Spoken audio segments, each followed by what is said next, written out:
Hey guys, this week we're going to be learning about satire. Kind of fun. So, satire is the line between what is said on the surface and what is actually communicated. So, it's kind of like an inside joke. Like what you see them saying on the surface, you actually know the real and you know what's actually being meant. So, I kind of look at satire as always kind of like an inside joke where the audience is in on what the real meaning is, and on the surface we can like see what's going on. Either the characters don't know what they're doing, or the way they're talking is like is not how they actually mean things. So today and this week are my goal for this whole week. I just want you guys to understand these basic concepts of irony, hyperbole, incongruity, parody, and sarcasm, so that when we look at examples of satire, you can talk about it. So the first type is verbal irony, which is just a fancy word for sarcasm. So here we have an example. The speed limit is 35, unless, of course, Mr. Important is running late. So we know that there's no such thing as Mr. Important, and we're poking fun at that concept. So it's like sarcasm. It's like when my kids tell me that those are some pretty sweet dance moves. Like, we all know that they aren't good dance moves and that they're being sarcastic. You guys are probably pretty familiar with sarcasm. The next type you might be familiar with already is dramatic irony. So this is when an audience knows but the characters don't. So in The Lion King, Simba assumes he's caused Mufasa's death, and the whole time we're like, no, Simba, no, it's not your fault. But in reality, like, we know it was Scar. And so the whole time Simba's like freaking out, and we're like, it's okay, it's okay. We can also see this type of irony when we look at Frozen. This is Olaf.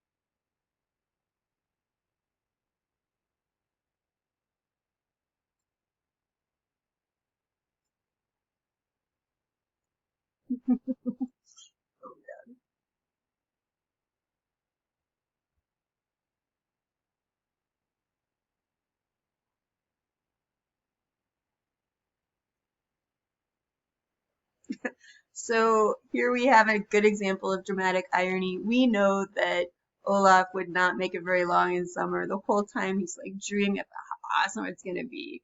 And we know it's just ironic because we know what would happen to him in the middle of summer. So that's dramatic irony. The next type is caricature and parody. So this is where you talk or look like what you're mocking.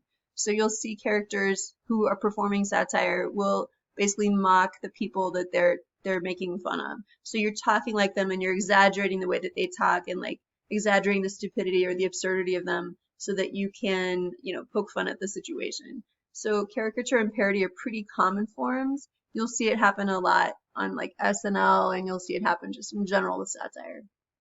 It's important to realize that satire often involves criticism of some portion of society. So while it's parodying and making fun and kind of caricaturing, it's like definitely poking fun at real issues in society. And you'll see that there's definitely kind of a spectrum with satire. Like some satire is really biting and harsh, and sometimes it's just really light and just kind of poking fun. So satire comes in all these kinds of forms. But in order for it to be called satire, it has to be some kind of criticism of society, not just sarcasm. Another element that's almost always involved with satire is hyperbole. You guys are probably familiar with this concept. It's just exaggerating to the point where you know it's a joke. Like it's exaggerated so much that it's absurd. So here's an example. Kim Jong-un is named the sexiest man alive, and we all know that that's not true. He's definitely not the sexiest man alive. And because it's exaggerated, we know it's a joke. Incongruity is another really important part of satire. This is where it's breaking expectations. Things don't normally happen this way. So if you have incongruity, it often creates that like extra humor for it. So Kitten thinks of nothing but murder all day. Like that's not how we normally think of kittens, and it doesn't, like, kind of breaks our expectation. Another example of this is in The Onion. This is when The Onion is reviewing the Hunger Games.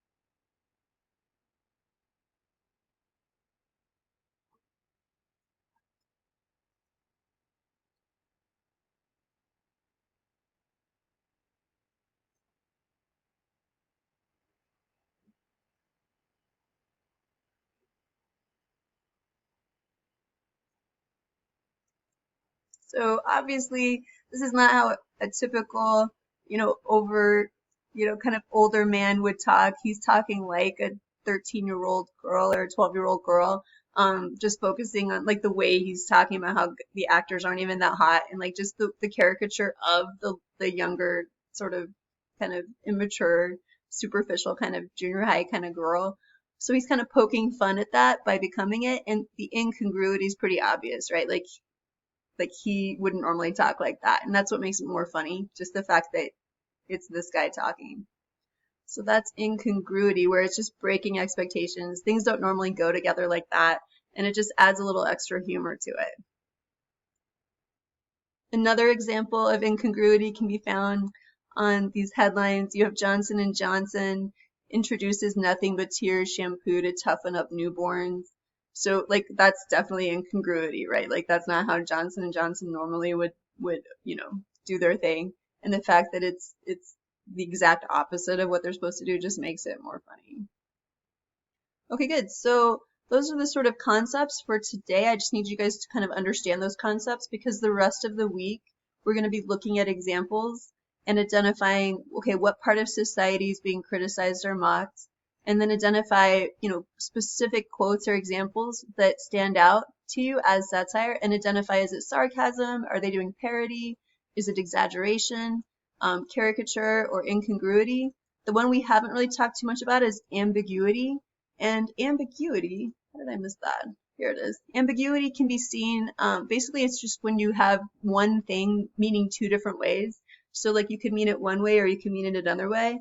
And so ambiguity can be used to, in some ways it's great for satire because you can have on the surface, it sounds like one thing, but deep down we know like the real meaning. This is just like an example. The man helped the dog bite victim. So it's either the man was helping him bite the victim or he was helping the actual victim. So anyway, ambiguity is where it has double meanings and it has like kind of a double sort of interpretation, and the underlying meaning is the sort of inside joke. So you're identifying what type of element is involved in the satire.